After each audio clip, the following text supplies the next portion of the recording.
They laughed when the poor little girl entered the fancy restaurant with the baby in her arms, until she saved the young billionaire from a heart attack. The rain beat hard against the windows of the Golden Spoon restaurant when the door opened with a creak. The cold wind swept in, along with a small drenched figure. Sylvie was 5 years old, but she looked smaller. Her blonde hair stuck to her wet face, and her bare feet left damp marks on the gleaming floor. In her thin arms, she carried a baby wrapped in a blanket that had seen better days. The warmth of the restaurant hit her like an embrace. The smell of French fries and grilled steak made her stomach rumble loudly. She swallowed hard and took a few timid steps inside. The conversation stopped. 30 pairs of eyes turned to the wet little girl. Some customers frowned, others whispered among themselves, pointing discreetly. "My goodness, where did that child come from?" murmured a woman with grey hair.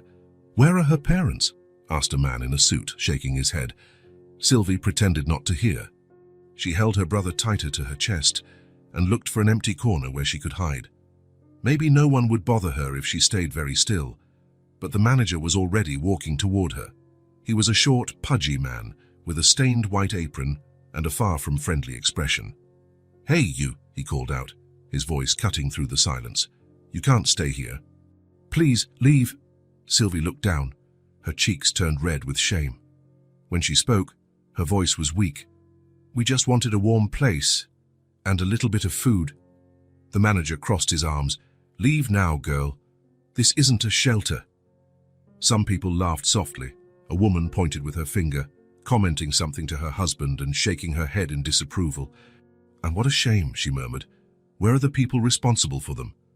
At a table in the back, a man in his early 40s watched everything with irritation. Russell Morrison was having a terrible day at work, and the last thing he wanted was drama in a restaurant. He just wanted to eat his lasagna in peace and go home. He huffed and went back to stirring his food, trying to ignore the scene. The manager took a step toward Sylvie. "Get out now!" It was at that moment that something strange happened. Russell felt a sharp pain in his chest. At first, it was just discomfort, as if he had eaten too quickly. But the pain grew, spreading down his left arm and up to his neck. He clutched his chest and tried to breathe. The air wouldn't come. All the color drained from his face. Beads of cold sweat trickled down his forehead. Russell leaned forward, desperate for air. A waiter noticed and approached him. "Sir, are you all right?" Russell tried to answer, but the words wouldn't come out. He shook his head, his eyes wide with fear. The pain was unbearable now, as if someone were squeezing his heart with a giant hand. His legs gave out. Russell collapsed from his chair and fell to the floor with a dull thud. The restaurant erupted in panic. Chairs scraped, people screamed, plates fell to the floor. "Someone call an ambulance! He's having a heart attack! Get out of the way, let him breathe!" But amidst all the chaos, the manager kept yelling at Sylvie, "Get out now!" The girl wasn't looking at him. Her eyes were fixed on the man trembling on the floor. Something stirred inside her, a memory of her mother, of the things she used to say. "Please, can someone hold my brother?" she asked in a trembling voice. For a few seconds, no one reacted. Everyone was too busy yelling or watching the commotion. Then an elderly lady stood up silently and took the baby from Sylvie's arms. "Go on, child," she whispered. "Do what you have to do." Sylvie ran to Russell and knelt beside him. The man was turning blue, his eyes rolling back. She pressed her ear to his broad chest and heard a heart struggling to beat. Her mother's voice echoed in her mind. "When someone isn't breathing, you try, even if no one helps you." Her mother had been a nurse before she got sick. She had taught Sylvie some basic things, playing doctor at home. 1, 2, 3. She began to count, performing compressions on Russell's chest. The room fell silent. Even the people who had been screaming stopped to watch the impossible scene, a 5-year-old girl trying to save a stranger's life.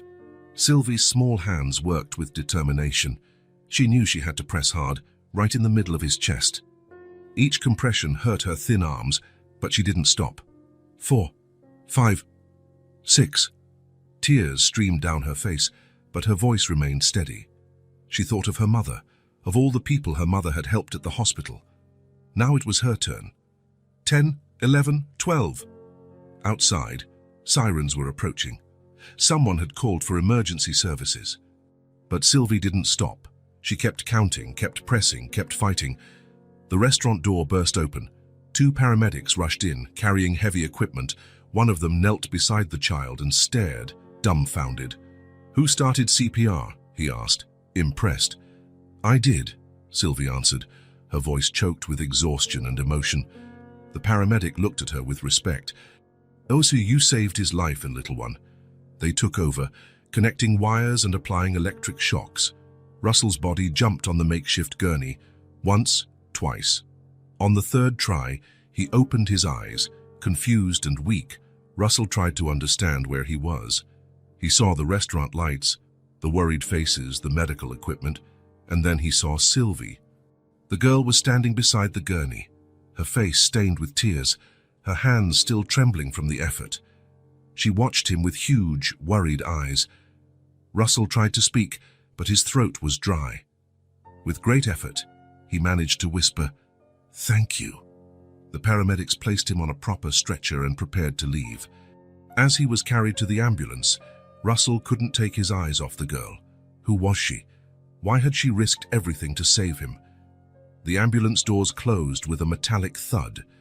The sirens started up again, taking Russell away from the girl who had changed his life forever. Inside the restaurant, Sylvie took her brother back in her arms.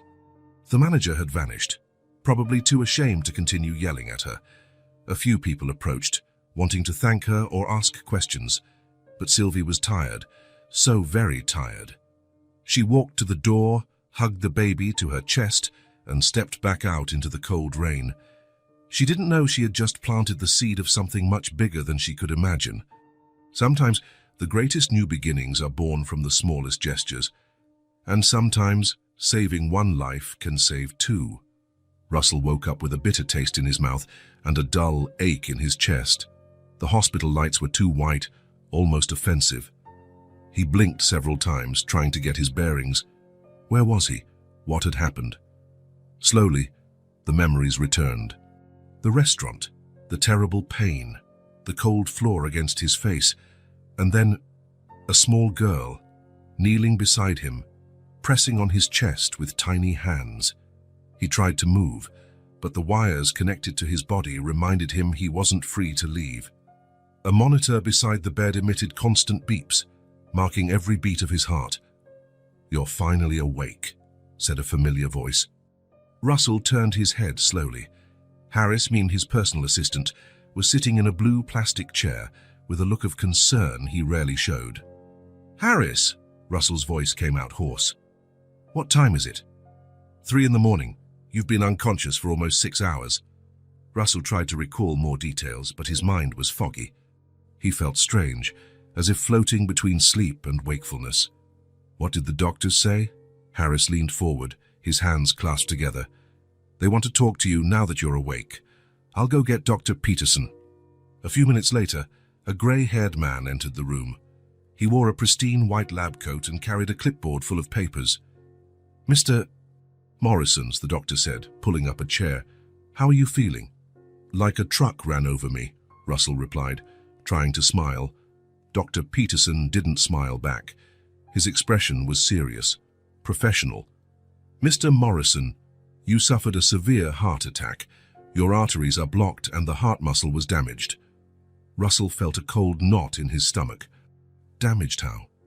"You're going to need intensive care and profound changes to your lifestyle. A strict diet, moderate exercise, daily medication, and no stress." The doctor paused, observing Russell's reaction. "If it weren't for the immediate resuscitation you received, you probably wouldn't be here talking to me." Immediate resuscitation. The words echoed in Russell's mind. He remembered the girl again, her big, frightened eyes, her small hands working tirelessly. "Doctor," he said, his voice still weak. "Who brought me here?" "The paramedics. They said a child started the emergency procedures before they arrived." A wave of gratitude mixed with something he couldn't identify washed over Russell. That tiny girl had saved his life. To a complete stranger, who didn't even know his name. Dr. Peterson continued talking about medications and procedures, but Russell was barely listening. His mind was back at the restaurant, reliving those final moments before he passed out. The girl was being kicked out by the manager. She had only asked for a warm place and some food. And yet, when he was dying, she didn't hesitate to help. "Mr. Morrison," the doctor brought him back to reality, "are you listening to me?" "Sorry, doctor. Could you repeat that?" "I said you'll be hospitalized for at least 3 days. We need to monitor your condition and adjust the medications." When the doctor left, Russell was alone with Harris. Silence hung between them for a few minutes. "Harris," Russell said finally, "do you know anything about the child who helped me?" Harris frowned. "Child?" "A little girl, 5 years old, maybe. Blonde hair, was carrying a baby."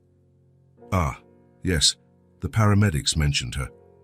Russell shifted in the bed, ignoring the pain in his chest. "So, did you find out who she is?" Harris shook his head. "I tried talking to the restaurant staff, but no one could give me any information. They said she appeared out of nowhere and disappeared the same way." "What do you mean, disappeared?" "After the ambulance left, she took the baby and left. No one saw where she went." Russell felt a pang of something that wasn't physical pain. It was worry. Such a small girl, alone on the street with a baby, on a cold and rainy night. "Who is that child?" he asked, more to himself than to Harris. "She's gone. No one knows her name or where she lives." Harris's answer left him uneasy. How could a child just disappear? Where were her parents? Why was she on the street? Harris noticed Russell's worried expression. "Boss, you need to rest." The doctor was very clear about avoiding stress. But Russell couldn't relax. Every time he closed his eyes, he saw the girl's face. The determination in her eyes as she knelt beside him. The courage of a child who had nothing, yet still gave everything she could to save a stranger. He felt ashamed. Here he was, a successful businessman, and he had been saved by a street kid, a child he hadn't even really noticed until he was dying. What kind of person did that make him? Russell had always prided himself on being independent, strong, capable of solving any problem. But at that moment, lying in a hospital bed, connected to machines that kept his heart beating, he felt small and vulnerable. The girl had seen him at his most fragile. She had seen him when he couldn't even breathe on his own. That bothered him more than he wanted to admit. But there was something else, something he couldn't ignore. For the first time in years, Russell felt he wanted to do something for someone else, not out of obligation, not for business, but because it truly mattered. That girl had saved his life, and now she was out there on the street in danger with no one to protect her. "Harris," he said suddenly, "I want you to do something. Whatever you need, boss. I want you to find that girl." Harris hesitated. "Mr. Morrison, with all due respect, maybe this isn't the best time to—" "It's not about me," Russell interrupted him. "It's about her. A 5-year-old child shouldn't be alone on the street. But if no one knows who she is, then we'll find out. Talk to the police, to social workers, to whoever is necessary. I want to know who this girl is and where she is." Harris made a note in his pad. "Understood. I'll start the investigation tomorrow." "Today," Russell corrected. "Start today." The assistant glanced at the clock. "It's 3 in the morning, boss. Then start at 8. "I don't want to waste any more time." Harris nodded and put his pad away. "Are you going to rest now?" Russell closed his eyes, but he knew sleep wouldn't come easily. His mind was racing, full of unanswered questions. Where was the girl now? Was she cold, hungry, scared? And why did he care so much? All his life, Russell had focused on building his career, on accumulating money and power. He never had time to worry about strangers, especially street kids. But something had changed in that restaurant. When those small hands touched his chest, something inside him woke up. A feeling he hadn't felt in a long time. Purpose.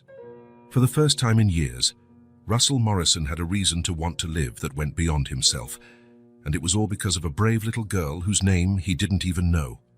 The monitor continued its steady beeping through the night, marking the rhythm of a heart that had learned to beat again. 3 days had passed since Russell left the hospital. 3 long days of unanswered phone calls, of Harris returning empty-handed, of social workers who seemed more interested in filling out forms than actually helping. "Nothing, Mr. Morrison," Harris said for the 5th time that week, entering the room with a defeated expression. "The police have no record of missing children matching the description. The shelters don't know anything either." Russell was in his living room, looking out the window. The sky was grey, heavy with clouds that threatened rain again. He tapped his fingers on the table, a growing irritation taking hold of him. "And the restaurant? I've already called 3 times today. The manager keeps saying he doesn't know anything." Russell clenched his fists.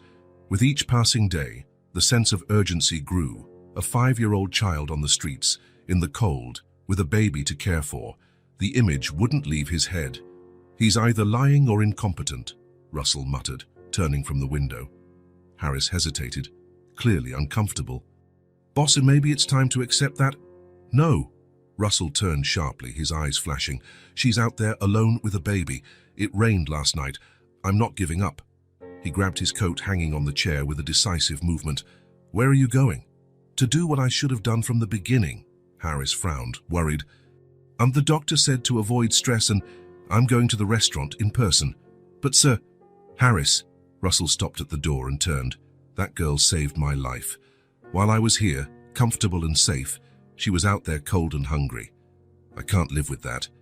20 minutes later, Russell parked in front of the Golden Spoon. The place looked completely different during the day, less welcoming, more ordinary. The windows reflected the cloudy sky like opaque mirrors. He pushed the door and entered. The bell chimed, announcing his arrival. A few customers were having a quiet lunch, oblivious to the drama that had unfolded there just days ago. The same manager was behind the counter, checking papers. He was a man in his 50s, with a prominent belly and thinning hair. When he saw Russell, his face visibly paled. "Mr. Morrison," he said, his voice a little shaky. How are you feeling?" "Better, thank you." Russell approached the counter slowly, observing the man's body language. There was nervousness there, something beyond natural embarrassment. "I came to ask about the girl who helped me." Tom, a faded name tag identified him, fidgeted with the papers nervously, avoiding eye contact.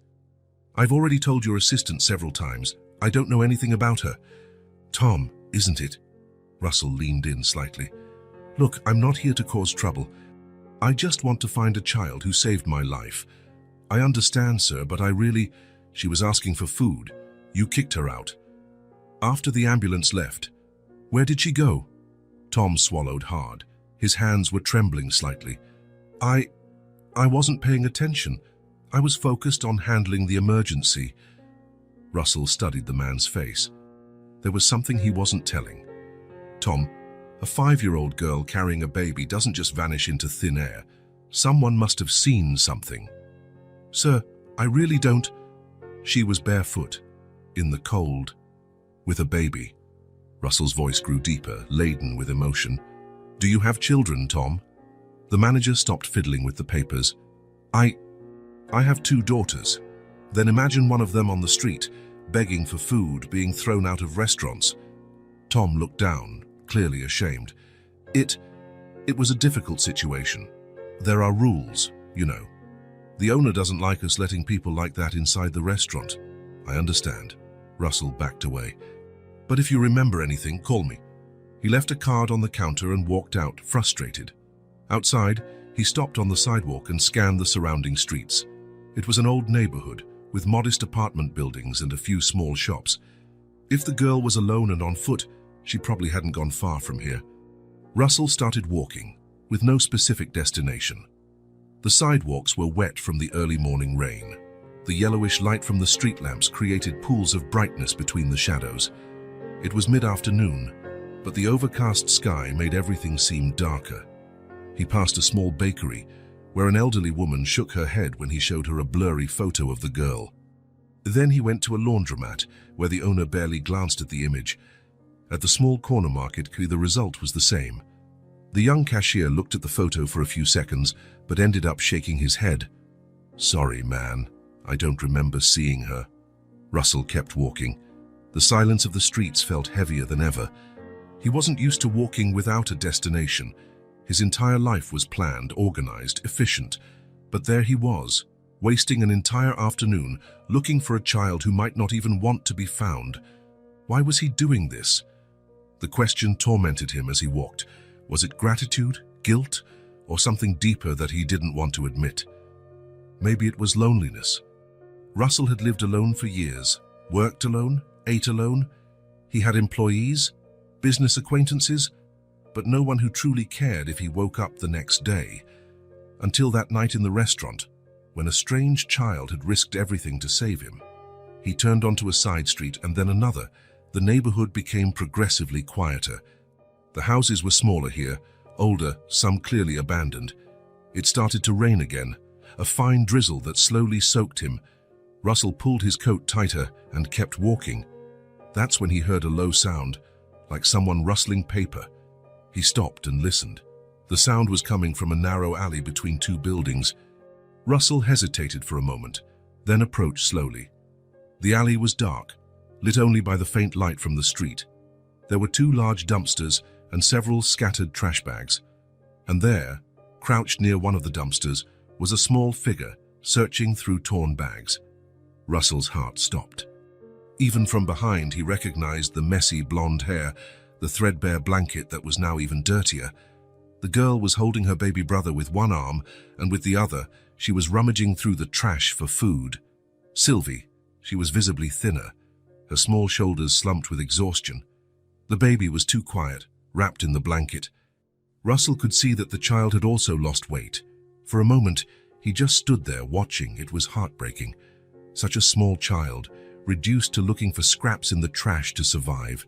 How had he taken so long to search in person? Russell took a deep breath, trying to control his emotions.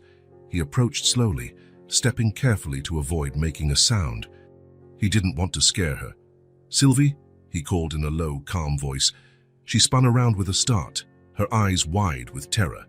The blanket almost slipped from her lap, and she clutched the baby to her chest in a protective motion. Russell's stomach churned at the sight of her.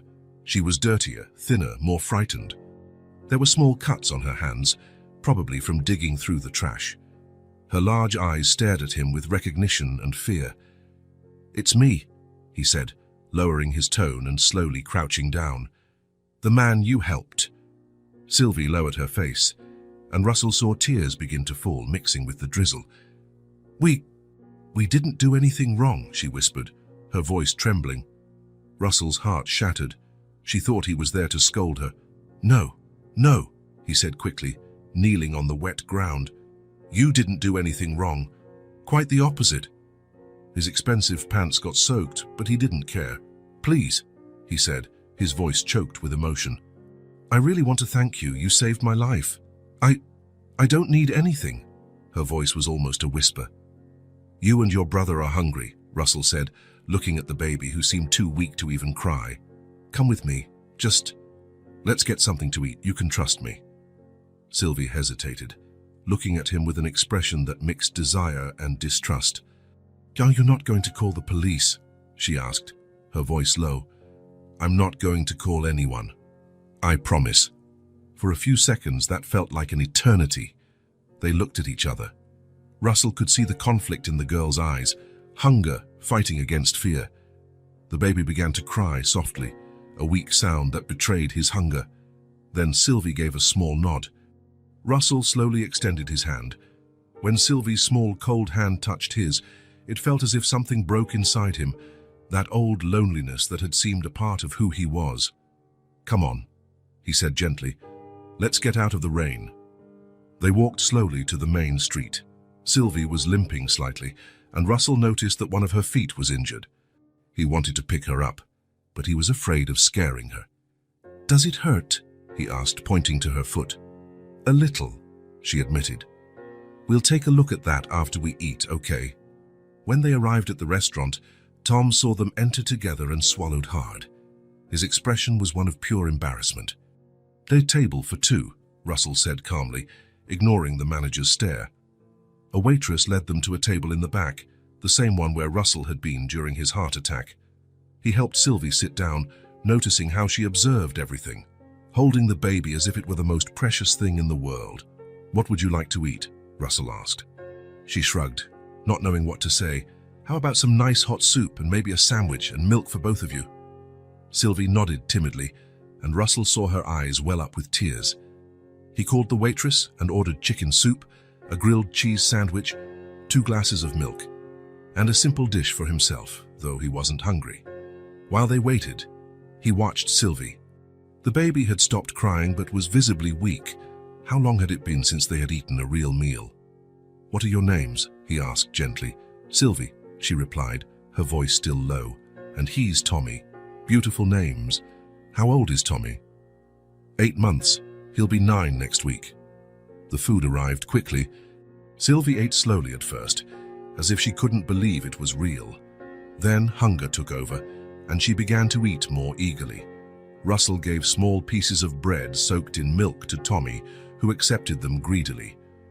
After a few minutes, when Sylvie seemed more relaxed, she finally looked up and said, "My mom always said that I should help people, even if I was scared." Russell closed his eyes for a moment, trying to hold back his emotion. "She raised a very brave girl." Sylvie looked down, stirring her soup. "She died." The words fell like stones in the silence. Russell felt his heart tighten. "I'm so sorry, Sylvie. She got sick after Tommy was born. The doctors tried to help, but—" Sylvie didn't finish the sentence. "And after that?" Russell asked gently. "We went to live with my aunt, but she said she couldn't take care of us, that she didn't have money for 2 kids. Russell clenched his fists under the table. How could someone abandon 2 children? "How long have you been on the streets?" "A few weeks. Maybe a month. I've lost track of the days." The soup bowl was almost empty now. Tommy had fallen asleep in Sylvie's lap, finally full. Her face still bore the marks of fear, but there was something different there too. Hope, perhaps. Russell watched her in silence.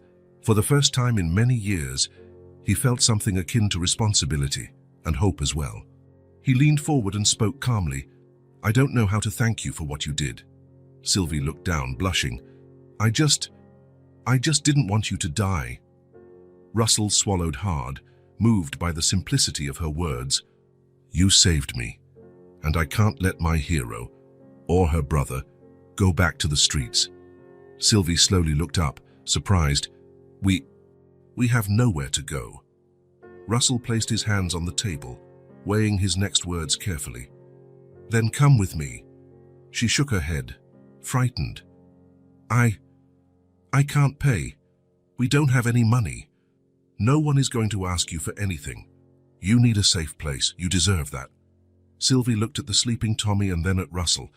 For a few seconds, he saw the conflict in her eyes, the desire to accept fighting against the fear of trusting. Then, in a whisper of a voice, she asked, "Is it far from here?" "No." He smiled, trying to convey a sense of calm. "It's a little closer than you think." Russell stood up and extended his hand. "Come on, let's go home." Sylvie looked at his outstretched hand for a long moment. Then, carefully, as if she feared it would all disappear, she took his hand. When their fingers touched, Russell knew his life was changing forever. And for the first time in years, he was eager to see what came next. Russell's car was parked just a few feet from the restaurant. He opened the back door slowly, as if any sudden movement might shatter the fragile moment they had built. "You can get in," he said gently, gesturing with his hand. Sylvie hesitated on the wet sidewalk, holding Tommy against her chest. Her small eyes scanned the car's interior. Flawless beige leather seats, panels illuminated with soft lights, a pleasant smell of cleanliness mixed with something she couldn't identify. Perhaps it was the cologne he wore, or simply the scent of an organized, comfortable life. It was so different from anything she knew. For the past few months, she had only walked or occasionally hitched a ride in the back of delivery trucks. She had never been in such a beautiful car. "It's okay," Russell repeated, noticing her hesitation. "It's just a car. It won't hurt you." She got in slowly, sitting on the back seat with Tommy nestled firmly in her lap. The seat was soft and warm, a strange sensation after weeks of sleeping on hard or cold surfaces. Russell closed the door carefully and walked around to the driver's side. When he started the car, the dashboard lights came on, creating a bluish glow inside. The heater began to work immediately, spreading warm air that slowly dried her hair from the drizzle. During the drive, Sylvie watched everything in absolute silence. The streets passed by the window like a movie. Lit storefronts, people walking with umbrellas, gleaming cars. She held Tommy tightly, as if she feared it was all just an elaborate dream and she might wake up back in the cold, dark alley. Tommy had fallen asleep in the warmth of the car, his smallest regular breaths against Sylvie's chest. It was the first time in weeks that he seemed truly relaxed, not that restless, interrupted sleep they had been having on the streets. "We're almost there," Russell said, looking in the rearview mirror and seeing the girl's tense expression. Sylvie nodded without speaking. Her hands were trembling slightly, not from the cold now, but from pure nervousness. Where was he taking her? What if he changed his mind halfway there? What if it was some kind of trap she couldn't see? But when she looked at his face reflected in the rearview mirror, she saw only kindness. And tiredness too. The same kind of weariness she carried, as if he too had been through difficult things in life. The car turned onto a tree-lined street, completely different from the restaurant's neighborhood. The houses here were large and spaced out, with well-tended gardens and low fences. Tall trees lined the street, creating a natural canopy that made everything feel more welcoming. Sylvie had never been in a neighborhood like this. The houses looked like something out of TV shows she occasionally watched through shop windows. Happy families, bright living rooms, kitchens with large tables where everyone sat down for dinner. Russell parked in front of a two-story house with dark bricks and tall windows that shone with a warm, inviting yellow light. There was a small garden in the front, with flowers she didn't know the names of, but which looked well cared for even in winter. "We're here," he said, turning off the engine and turning to look at her. When they got out of the car, Sylvie looked up, impressed. The house seemed huge, especially after weeks of sleeping in narrow alleys and abandoned buildings. It had a front porch with 2 rocking chairs, as if it were a place where people actually lived, not just existed. Russell opened the front door with a golden key, and an immediate smell of home greeted them. It was a soft mix of coffee, bread that had recently been baked, and something floral, perhaps an air freshener or fresh flowers. There was something familiar and welcoming in that scent, which vaguely reminded her of her mother's kitchen on Sunday mornings. "Please, come in," he said, signaling for her to go first. The interior was even more impressive than the exterior. The living room had high ceilings with exposed wooden beams, large brown leather sofas, and a fireplace that radiated genuine warmth. There were books organized on the shelves, discreet paintings on the walls, and soft rugs on the polished wooden floor. But what caught Sylvie's attention the most was the silence. Not the scary, empty silence of the streets at night, but a comfortable, possibility-filled silence. It was the silence of a house that was waiting to be filled with life.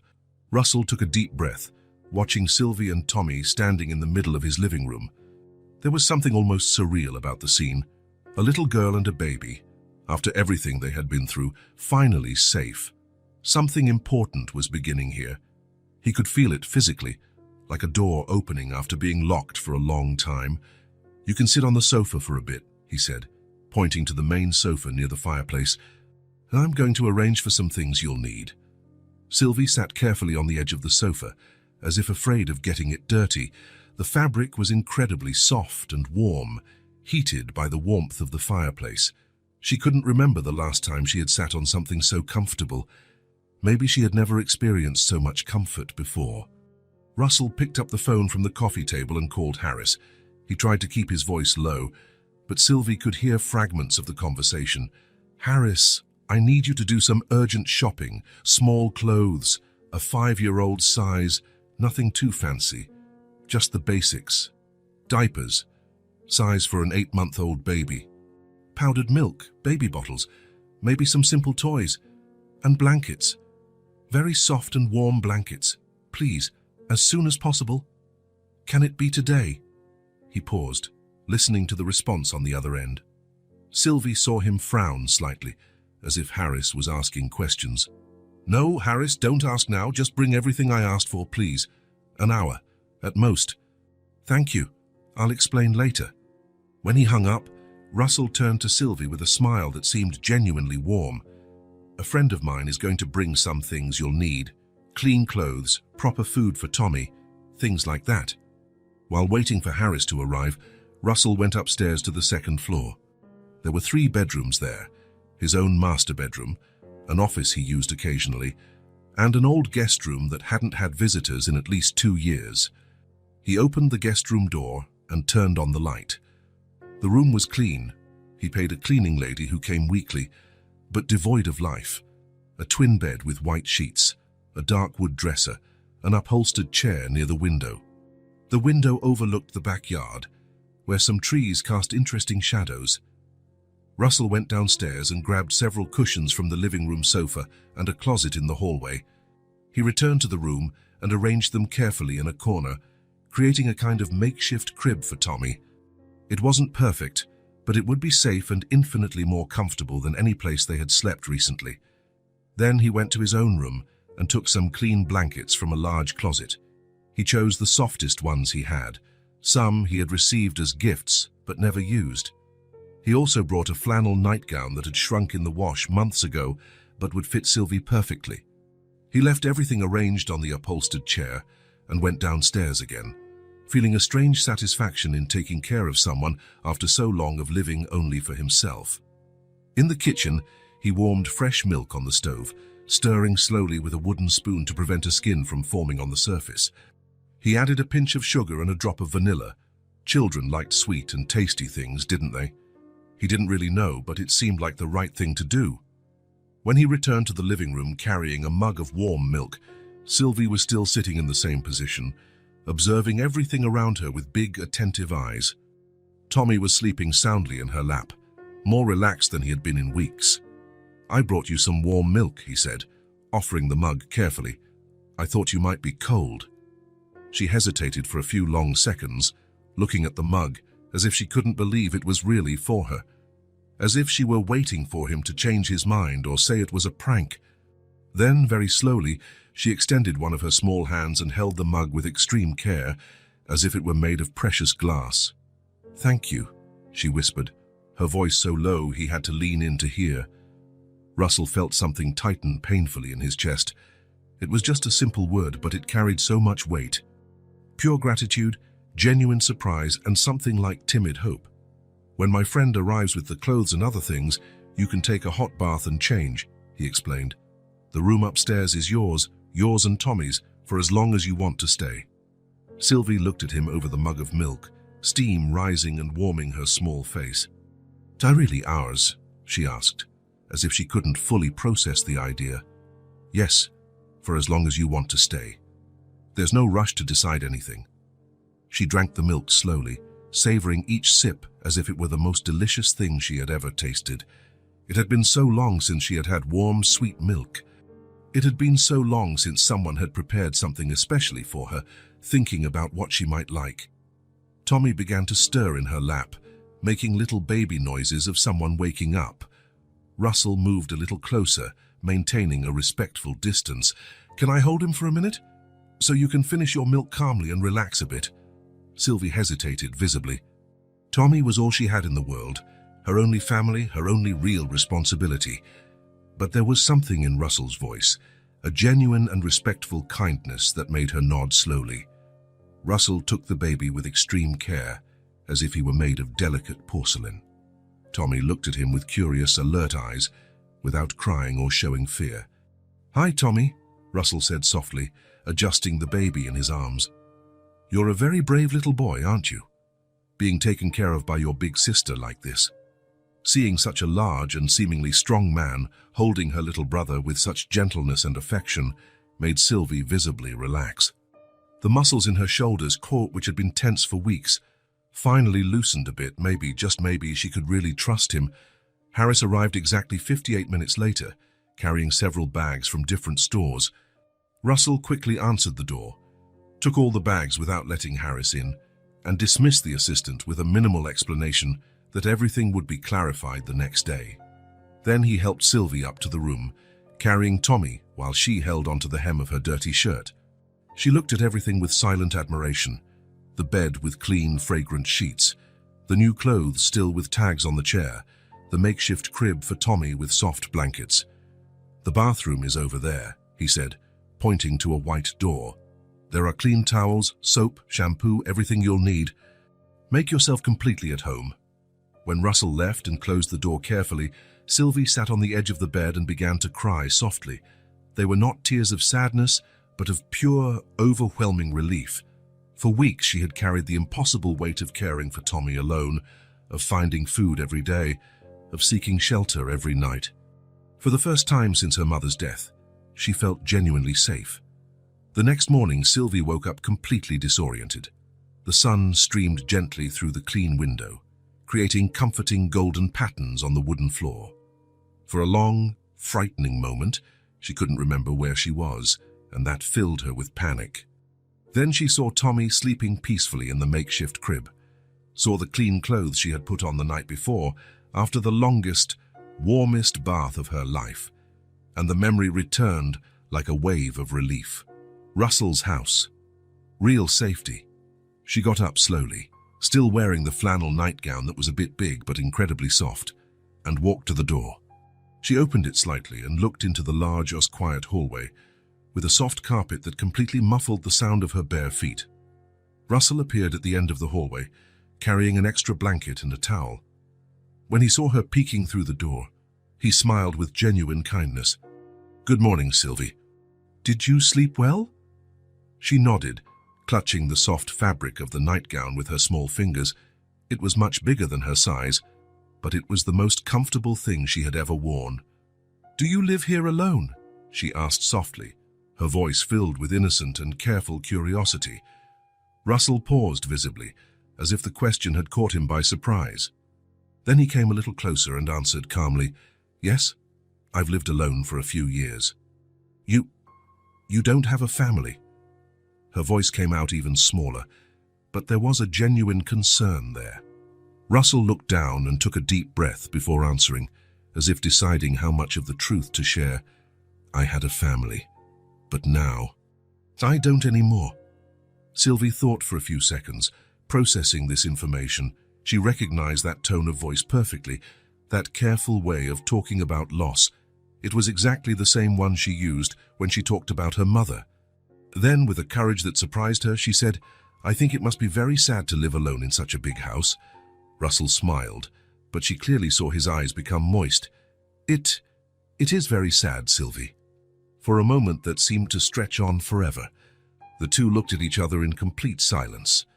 Two hearts deeply marked by loss, recognizing in each other the exact same emptiness, the same fundamental loneliness they carried every day. Sylvie understood in that moment that perhaps Russell needed her as much as she needed him. Not in the same way. He had food, a house, money, security, but he was also completely alone in the world. Russell came a little closer and gently stroked her hair, an almost paternal gesture. But maybe that's changing now. Later that morning, when Tommy woke up and was carefully fed with warm milk, Russell entered the room to talk properly with Sylvie. She was sitting on the bed, gently playing with her brother's little fingers and whispering things he couldn't understand. He sat in an armchair near the window, keeping a respectful distance so as not to scare her or make her feel pressured. "Everything is okay here," he said softly. "No one is going to send you away. You don't have to be afraid." Sylvie looked down, and he saw that she was struggling with some intense emotion. After a long silence, she began to speak, her voice small but firm. "My mum got very sick, right after my brother was born. She died before we could get home from the hospital." Russell listened in absolute silence, seeing the raw pain in the girl's eyes. "I tried to stay with my aunt after that, but she said she couldn't take care of us. That she didn't have money for 2 children, especially a baby." She took a deep, obviously difficult breath. "And after that?" Russell asked very softly. "After that, we were on the street. I tried to get help, but they didn't want to listen to us." Sylvie's eyes filled with tears that she tried to hide. "I'm so scared. Scared that I can't take care of him properly. Scared of being alone forever. Scared that something will happen to him because of me." Russell felt a painful lump in his throat, Seeing such a small child carry so much weight, so much impossible responsibility, was almost unbearable. He got up from the armchair and came a little closer, speaking in a firm but incredibly gentle voice. "You're not alone anymore, Sylvie. You don't have to be afraid." Sylvie lifted her tear-stained face, surprised and hesitant. For the first time since she had arrived, she seemed to truly believe he was telling the truth.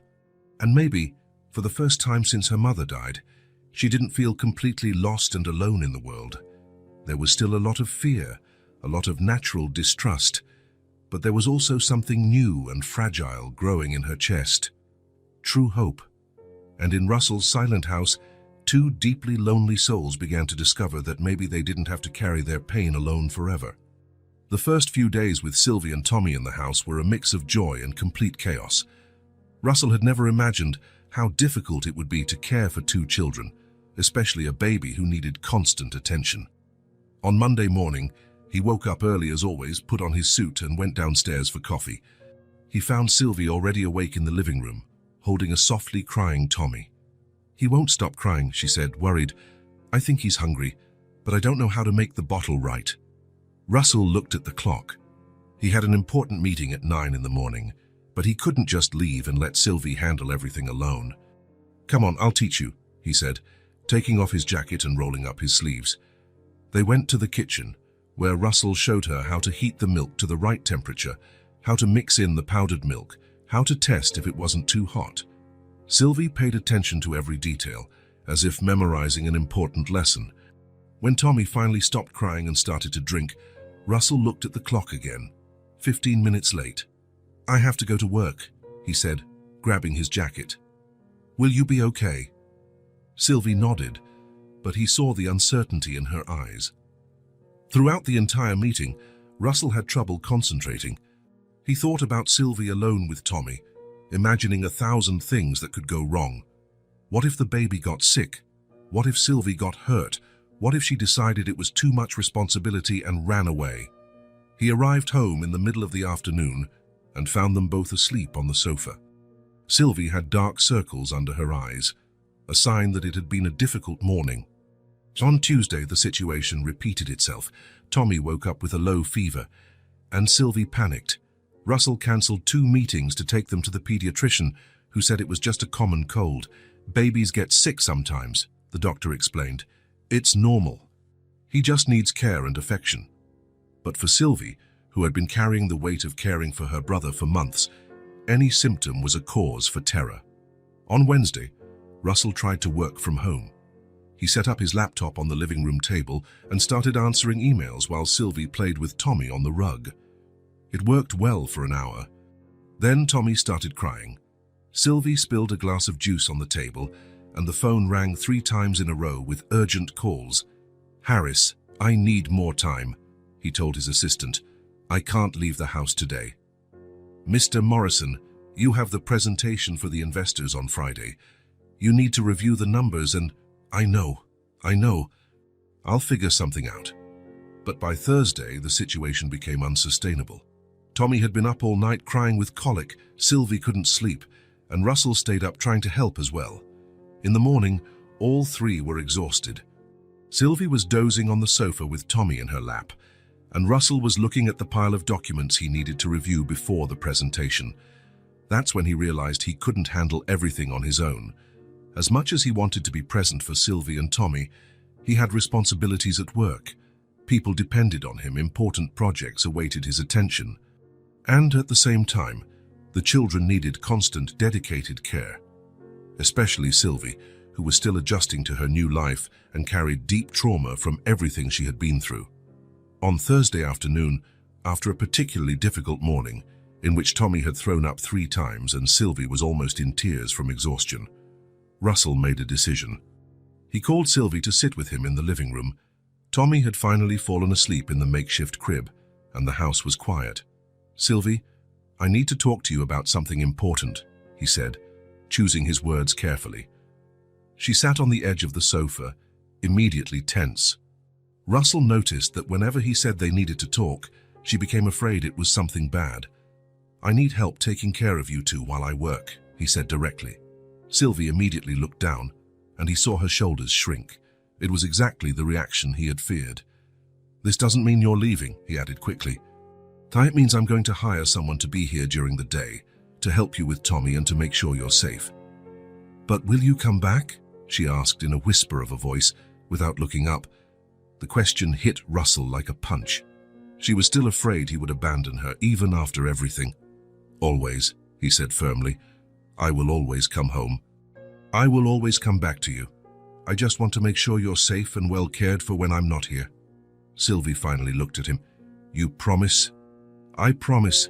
This is your home now, and I'm not going anywhere." She thought for a few seconds, then nodded slowly. "Okay, if you think it's for the best." The next day, Russell called an agency specializing in caregivers. He explained the situation. 2 children who had been through trauma needed someone gentle and experienced. "I have the perfect person," said the woman from the agency. "Mrs. Winslow. She has 40 years of experience with children, is very caring, and has worked on similar cases before." Mrs. Winslow arrived on Friday morning. She was a woman in her 60s, with grey hair tied in a soft bun and a smile that immediately conveyed trust.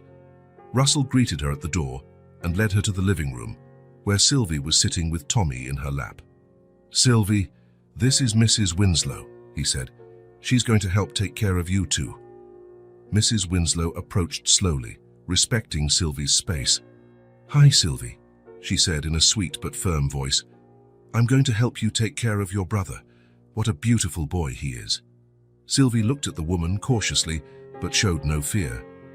"His name is Tommy," she said softly. "Tommy is a very nice name, and you are a very brave sister for taking such good care of him." Russell watched the interaction with relief. Mrs. Winslow had exactly the right touch, gentle but not intrusive, caring but respectful. "How about I make a snack for you two?" Mrs. Winslow suggested, "and then you can show me how Tommy likes to be rocked." During the morning, Russell stayed home, observing how Mrs. Winslow interacted with the children.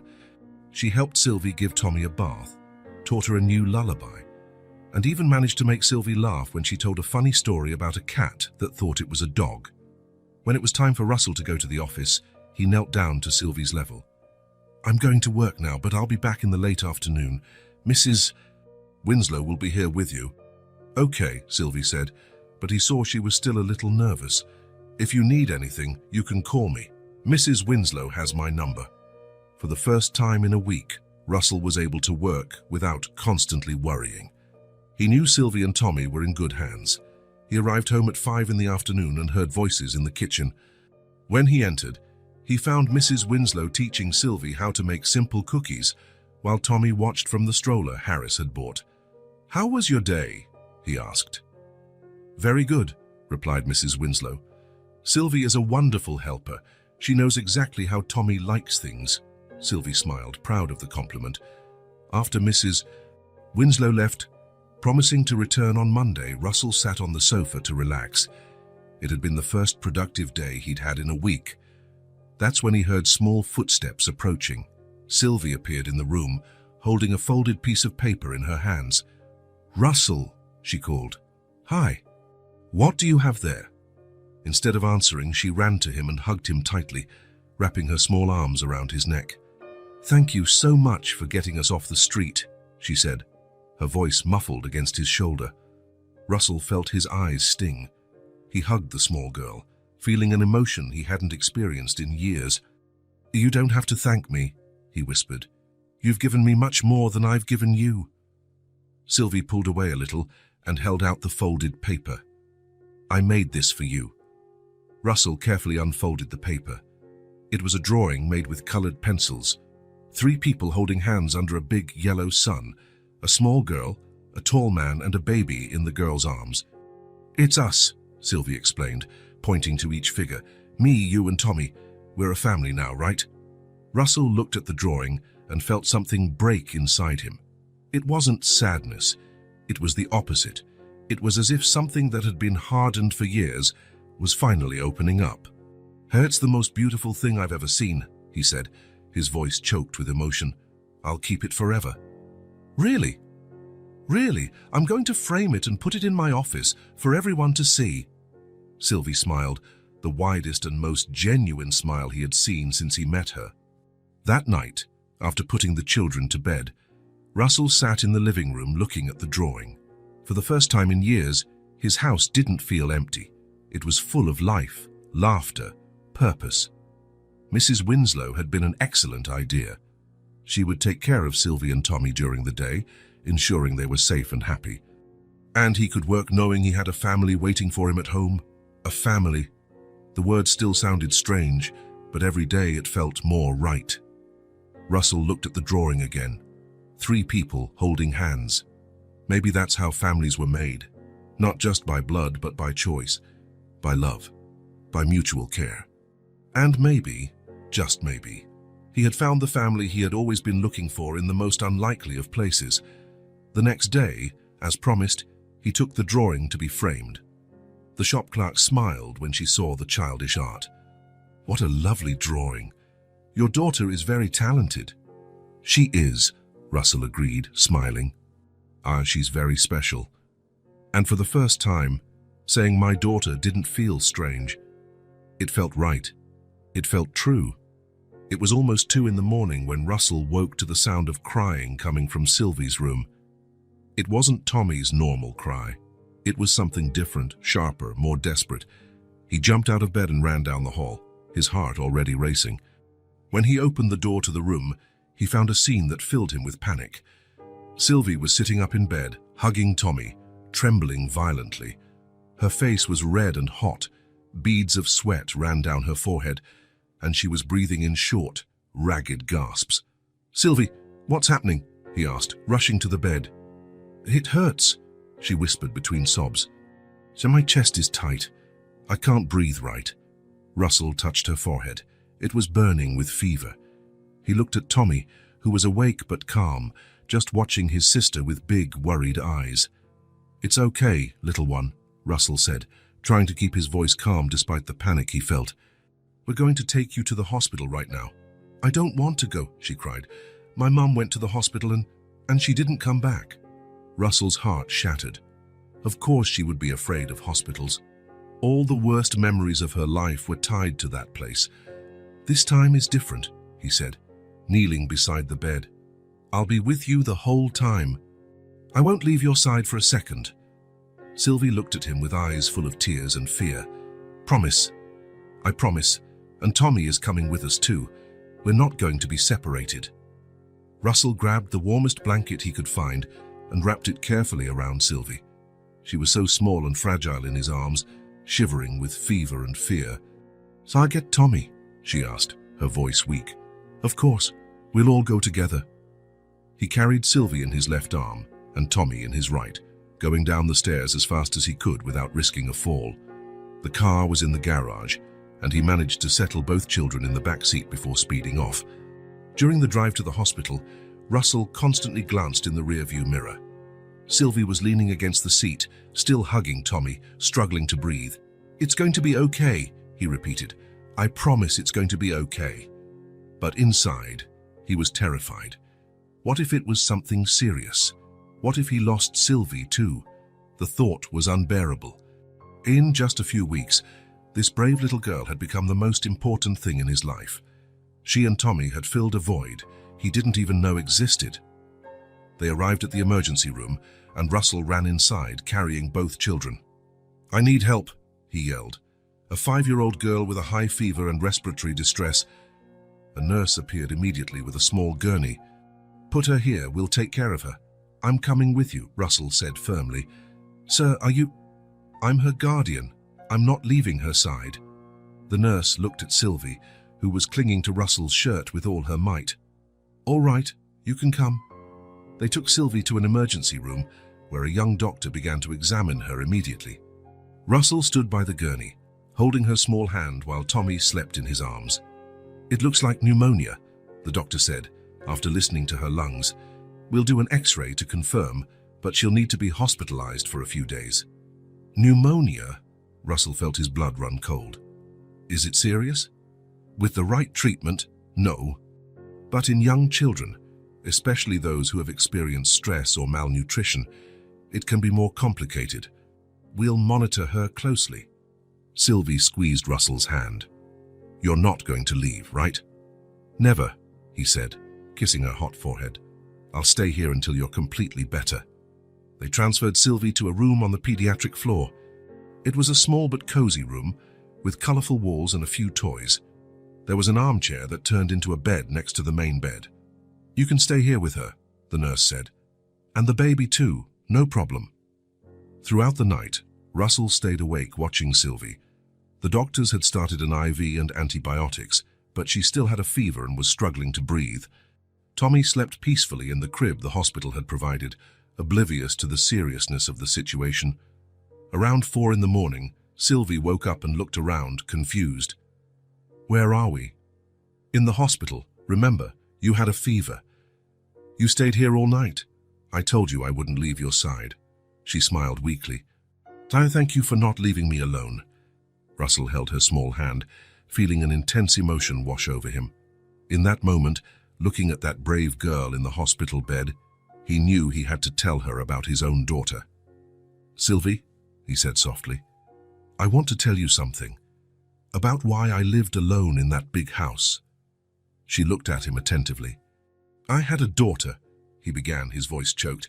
"Her name was Emma. She was about your age." Sylvie frowned. "Where is she?" "She got very sick, kind of like you are now, but more serious. We brought her to the hospital. The doctors tried everything, but we couldn't save her." Tears started to stream down Russell's face. "She died 3 years ago. And since then, I couldn't care about anything anymore since until I met you." Sylvie reached out her small hand and touched his face. "You must have been very sad." "I was very sad and very lonely, but you taught me that it's possible to love again, that it's possible to be happy again." "Was your daughter pretty?" "She was beautiful and brave like you. I think you two would have gotten along very well." They sat in silence for a few minutes, just holding each other's hands. "Russell," Sylvie said finally. "Yes. Do you think your daughter would be happy if she knew you were taking care of us?" Russell smiled through his tears. "I think so. I think she would be very happy." The next day, Sylvie's fever finally started to break. The antibiotics were working, and she could breathe better. The doctor said she could be discharged in 2 days if she continued to improve. Russell had spent the whole night thinking. Watching Sylvie sleep, caring for Tommy when he woke up, he came to a conclusion that had been growing in his heart for weeks. When Sylvie woke up the next morning, he was sitting in the chair by her bed, watching her with a smile. "How are you feeling?" "Better," she said, sitting up in bed. "It doesn't hurt as much anymore." "That's good. The doctor said you'll be all better soon." Sylvie nodded, then looked at Tommy, who was playing with a toy a nurse had brought. "Russell," she said after a few seconds. "Yes? When I get out of here, are we still going to live at your house?" "Of course. That's your home now. Forever." Russell took a deep breath. It was time to ask the question he had been rehearsing since dawn. "Sylvie, if you want, I would very much like for you to be my daughter, for real, legally." Her eyes widened. "What do you mean?" "I want to adopt you. And Tommy, too. I want you to be my real children, not just people living in my house."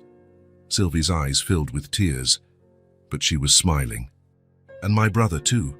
she asked, just to be sure. "Yes, both of you. You are a family, and I will never separate you." "But I don't know how to be a real daughter," she said, her voice small. "I only know how to take care of Tommy. And I don't know much about being a father," Russell admitted. "But we'll learn together. The important thing is that we love each other, and we want to be together." Sylvie thought for a few seconds, looking at Tommy and then at Russell.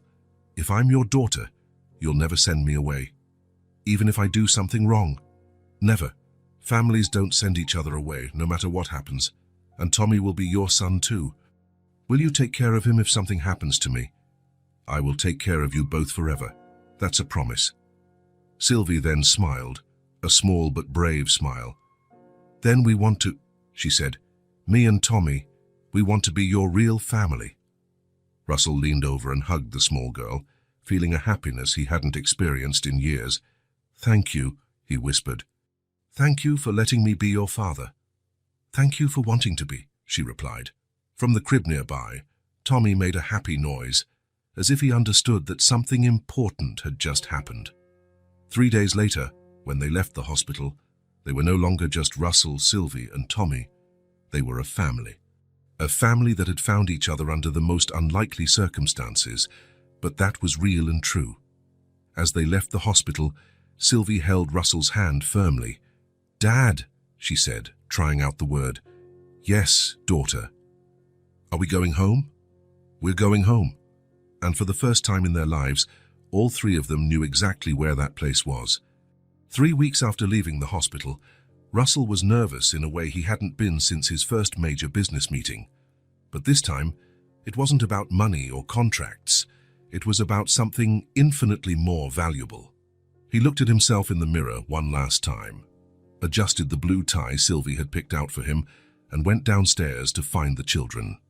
The girl was in the living room, wearing a new light blue dress that Mrs. Winslow had helped her choose especially for the occasion. Tommy was in her lap, wearing a baby outfit that made him look like a little gentleman. "You both look beautiful," Russell said, smiling genuinely. "This is a special day, right?" Sylvie asked, still a little confused about all the legal proceedings that had been happening in recent weeks. Over the past few months, they had gone through a seemingly endless series of interviews, evaluations, and visits from social workers. Each meeting was a mix of hope and anxiety, hope that everything would work out, and anxiety that something might go wrong at the last minute. "It's the most special day of our lives," he replied, kneeling down to her level. "Today, you will officially become my children forever."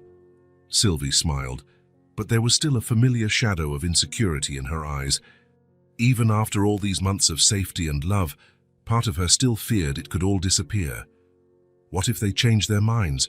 What if they say, "I can't be your real daughter"? Russell held her small hands in his. "That's not going to happen. Everyone who has spoken with us agrees that you should stay with me. The social worker, the psychologist, the judge. They all saw that we are a real family." And it was true. Over the previous weeks, they had undergone a rigorous series of interviews and evaluations. Russell had to prove he could financially support the children, that he had a stable and safe home, and that he understood the responsibilities of being an adoptive father. Sylvie was interviewed several times by a specialized psychologist who was impressed by her maturity and the clear, deep bond she had developed with Russell. The professional was particularly touched when Sylvie drew the family in one of her sessions, always 3 people holding hands, always smiling. The whole process was faster than usual, mainly because the children's situation was one of complete abandonment, with no other relatives interested in caring for them or contesting the adoption. Mrs. Winslow said that, after we get back, she's going to make a special cake to celebrate, Sylvie said, trying to hide her anxiety with talk of good things. "A cake?" Russell asked, feigning surprise. "What kind of cake?" "Chocolate with strawberries. She said it's the best cake for celebrating a new family." Tommy babbled something that sounded like approval, making them both laugh. "Shall we go?" Russell asked, holding out his hand. The courthouse was in the city center, an old solemn building with marble staircases and high corridors that echoed every sound. When they arrived, Sylvie looked up, impressed by the size of the place. "It's very big," she commented. "Important places usually are," Russell said, picking up Tommy so Sylvie could climb the stairs more easily. The social worker assigned to their case, Mrs. Rodriguez, was already waiting for them in the main hall. She was a middle-aged woman with a warm smile and eyes that had seen many stories like theirs. "Good morning, Morrison family," she said, smiling broadly. "Morrison family," Sylvie repeated softly, testing the sound of the words. "I like that very much." "Me too," said Mrs. Rodriguez. "Are you ready for the big moment?" They were taken to a small but elegant room on the 2nd floor where a court official was waiting for them behind a polished dark wood desk. There were carefully organized documents, official pens, and stamps with government seals. The walls were decorated with certificates and photos from other adoption ceremonies, happy faces of families who had gone through the same process. "Mr. Russell Morrison?" asked the official, a grey-haired man with a formal but gentle voice. Yes, sir. And these are Sylvie and Thomas, who will legally be known as Sylvie Morrison and Thomas Morrison. Russell looked at Sylvie, who nodded shyly, then at Tommy in his arms. Yes, sir. They are my children. The words came out naturally, as if he had been saying them his whole life. And in a way, he felt he had for the past few months. They had been his family in everything but paper. The official carefully explained all the procedures, read some important legal clauses, and asked Russell to sign a series of documents. Sylvie watched everything attentively, still holding Tommy in her lap when Russell needed both hands. This document establishes that you, Sir Russell Morrison, assume all parental responsibilities for Sylvie and Thomas, the official explained. This includes medical care, education, emotional well-being, and all important decisions in their lives. I understand, Russell said, signing carefully. And this document confirms that they will be entitled to inheritance, life insurance, and all the legal benefits of biological children. Perfect. Sylvie didn't fully understand all the legal terms, but she understood the essence. They were becoming a real family in the eyes of the law. And now, said the official, picking up two new elegant certificates, the most important part.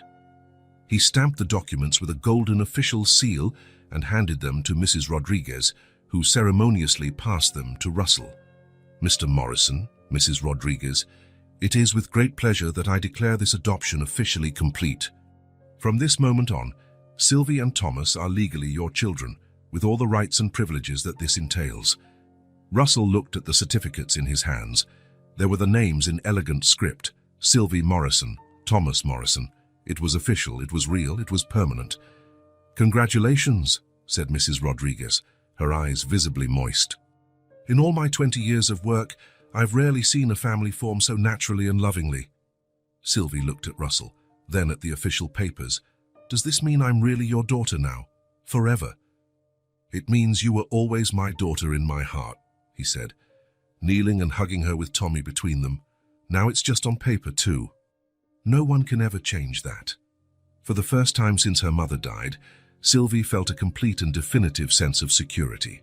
Not just a temporary place to sleep or hide, but a real, permanent home, with a real family where she completely and forever belonged. She hugged Russell with all her might. I love you, Dad. I love you too, daughter. And I love you too, Tommy. As if he perfectly understood the importance of the moment, Tommy babbled something that sounded distinctly like Dada, making everyone laugh through tears of happiness. The court official smiled, clearly used to witnessing emotional moments like this one. Would you like an official photo? He offered. To mark this special day. Yes, please, Russell said immediately. They positioned themselves behind the desk, Russell with Tommy in his arms and Sylvie by his side holding the adoption certificates. The photo showed them smiling genuinely, a real and legal family. When they left the courthouse an hour later, there was a lightness in the air that none of them had felt before. The weight of uncertainty had completely vanished. Are we a family forever now? Sylvie asked for the third time, still needing confirmation. Forever and ever, Russell confirmed. Nothing and no one can change that. 3 months had passed since that significant day at the courthouse. Life had found a comfortable and genuinely happy rhythm. Sylvie was attending a nearby private school, where she quickly distinguished herself as an intelligent, dedicated and surprisingly popular student. The teachers were impressed with her maturity and her ability to help younger classmates.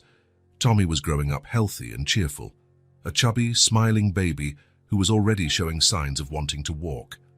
He always reacted with enthusiasm when he saw Russell come home from work, stretching out his little arms and shouting "Dada" more and more clearly. Mrs. Winslow continued to help during the day, but now she functioned more like a loving and available grandmother than a hired nanny. She had become deeply attached to the children, and Russell knew they were extraordinarily lucky to have her. The house, which for years had been silent and empty, was now constantly full of life. The sounds of playing, lively dinner conversations, children's music playing on the weekend. It was exactly what a family home should be. On a Friday night in December, as the first snow of winter began to fall outside, Russell had a special idea. How about we go out for dinner tonight? He suggested during the afternoon snack. "Where are we going?" Sylvie asked, immediately excited. She loved the occasional dinners out, which always felt like little celebrations. "I have a very special place in mind." "Is it a surprise?" she asked, clapping her hands. "It's a surprise, but it's a place that has a lot of meaning for our family." Sylvie frowned, trying to guess, but Russell kept the mystery. An hour later, when the car stopped in front of the Golden Spoon, Sylvie was completely quiet for a few long seconds, just staring out the window. "It's here," she said softly, her voice full of recognition. "It's where it all began." "This is exactly it," Russell confirmed. "I thought it would be important to come back, to show how things have changed, to celebrate our journey." Sylvie looked at the restaurant through the window. The last time she had been there, she was a desperate, hungry child, carrying baby Tommy, being thrown out into the cold rain. "Are you sure this is a good idea?" she asked, a shadow of anxiety crossing her face. "I'm absolutely sure," Russell said. "This time, we enter as a family. As customers, as people who deserve respect." When they entered the restaurant, Sylvie holding Russell's hand tightly and him carrying Tommy in his other arm, the dining room gradually fell silent. Some of the older customers recognized them. It was impossible to forget the extraordinary story of the girl who saved a man's life in the middle of the restaurant. But this time, the atmosphere was completely different. No one laughed or pointed. There was genuine respect in their gazes, and even clear admiration. Some people whispered among themselves, but they were positive comments, full of respectful curiosity. Tom, the manager, saw them enter and immediately dropped what he was doing to come towards them. He was visibly nervous, his hands trembling slightly, but determined. "Mr. Morrison," he said, his voice hesitant but sincere. "Sir, our entire team wanted to apologize." Russell stopped, genuinely surprised. "Apologize for what?" "For what happened that terrible night, for the way we treated." He looked directly at Sylvie. "For the cruel way I treated you. It was inexcusable, and we know it." Sylvie hid slightly behind Russell, vague but uncomfortable memories of that awful night returning to her mind. "It was nothing personal against you," Russell said diplomatically. "You didn't know the whole situation." "But we should have been kinder, more human," Tom insisted. "A child is a child, no matter the circumstances. And especially such a brave child." Tom carefully knelt down to Sylvie's level, who looked at him with a mix of curiosity and caution. "You are a very special girl," he said with sincerity. "What you did that night. You saved a precious life. You are a true hero, and we all know that now." He stood up and quickly went to the counter, returning with a small bowl of ice cream specially decorated with colored whipped cream, a red cherry on top, and small star-shaped cookies. "A special treat on the house," he said, offering it ceremoniously to Sylvie. "Fine for our most special and courageous customer." Sylvie looked at Russell, who nodded encouragingly with a proud smile. She took the bowl delicately and smiled. "Thank you very much. It's very beautiful." "No, thank you," Tom said emphatically. "And you taught us an important lesson about kindness, second chances, and about never judging people by their appearance." They were personally escorted to the best table in the restaurant, a round table near the large window, where the soft streetlight created a warm and romantic atmosphere. It was exactly the kind of table reserved for special celebrations. Sylvie ate her ice cream slowly, savoring every spoonful, while they waited for the main course. She smiled proudly whenever someone greeted her respectfully or waved from a neighboring table. "How do you feel being here again?" Russell asked, watching the expressions that crossed her face. "Completely different," she said, thinking carefully. "Find that horrible night. I was so scared of everything.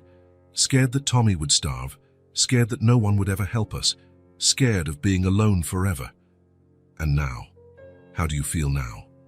"Now I know I don't have to be afraid of anything anymore," she said with a confidence she hadn't had months ago. "Because I have you, I have a real family. I have a home I can always come back to." Tommy, in the special high chair next to the table, babbled happily and clapped his little hands, as if he completely agreed with everything his sister was saying. The dinner was peaceful and extraordinarily happy. They talked about Sylvie's new friends at school, about the first wobbly steps Tommy was trying to take, about the exciting plans for the upcoming winter holidays. They were completely normal conversations for a completely normal family, the kind of conversation Russell had dreamed of having for years of loneliness. When they finished the main course, Russell looked around the restaurant with a completely new perspective. There, at that specific table a few meters back, the most important and transformative journey of his entire life had begun. A journey that brought him back to real life, that gave him genuine purpose and unconditional love again. "Can I ask an important question?" Sylvie said suddenly, placing her fork on her empty plate. "You can always ask any question," Russell encouraged. "Are you really happy now? Truly happy?" Russell held her small hand across the table, looking directly into her eyes. "I'm the happiest person in the entire world. Even having to take care of us every day. Even after losing your other daughter." The question was too deep and mature for a 6-year-old, but Sylvie had always been extraordinarily mature for her age, shaped by the difficult experiences she had faced. "Taking care of you isn't a job or an obligation," he said with complete sincerity. "It's the best and most important part of my life. And about Emma, I think she would be genuinely happy knowing that you helped me to love again, to live again." Sylvie smiled with that special smile she reserved for truly important moments. "I think your daughter Emma and my mom must be very good friends in heaven now.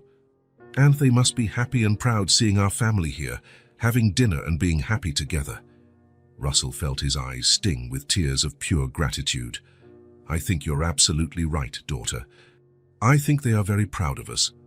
When they left the restaurant that special night, with the snow falling gently and creating an almost magical scene, Sylvie walked with her head held high and her shoulders straight, holding Russell's hand with complete confidence. Tommy slept peacefully in his father's strong arms, completely safe and protected. They finally looked exactly like what they had always wanted to be, a complete, whole, and genuinely happy family. In fact, that's precisely what they were.